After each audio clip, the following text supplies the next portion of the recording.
Erev Tov.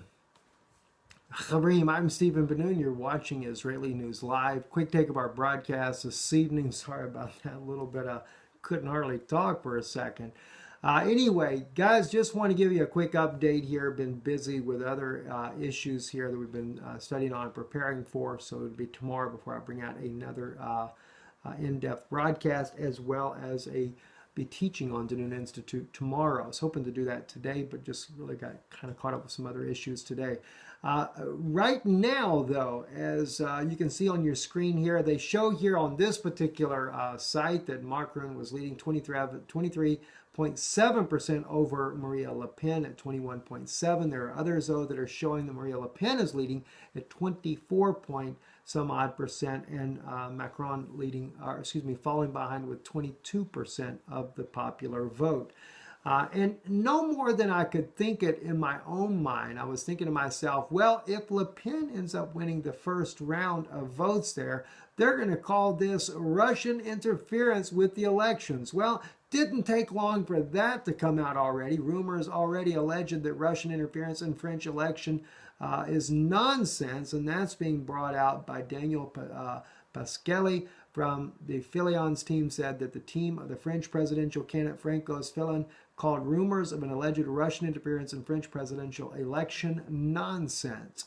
Well, you can count on one thing. If Maria Le Pen ends up winning the presidential election, the very woman who is actually in favor of Crimea going to Russia and sanctions being lifted off of the Russian Federation, you can count on one thing. They're going to say that the Russians rigged this election.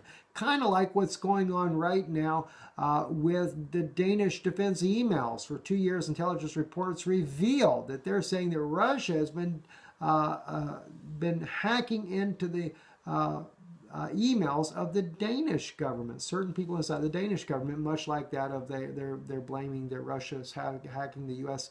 Democratic Party last year and their emails as well. They believe that this is where WikiLeaks got all of its information.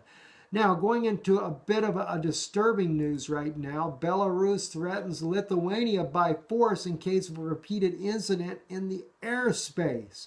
Talk about getting tensions pretty tight over there. The Belarusian government has warned the Lithuanian government that in the case of repeated violations of the air border, force will be used. This statement was made by the commander of the Air Force and Air Defense Forces of the Republic of Belarus, Oleg Divigalit, during a broadcast.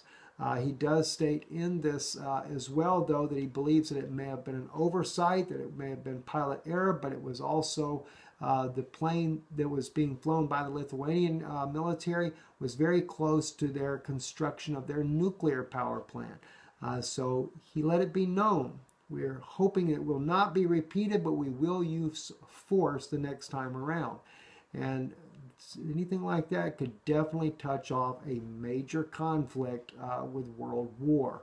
One last note here in our quick take here for you as well. Holocaust survivors light torches at ceremony memorializing 6 million Jews murdered by the Nazis. And I do stand with my Jewish brothers and sisters in this. My own family, my mother and my father's side, we had thousands as well that died in the Holocaust. Had those that died in Auschwitz, Dachau as well. It was another concentration camp that was a lot of our family died in. So I hold this day of very important and significant for our family as well that were killed in the Holocaust, as well as all the rest of our brothers and sisters around the world that are Jewish believers that died in the Holocaust, that believe in the God of Israel. I'm Stephen Benoon. You're watching Israeli News Live. Erev Tov.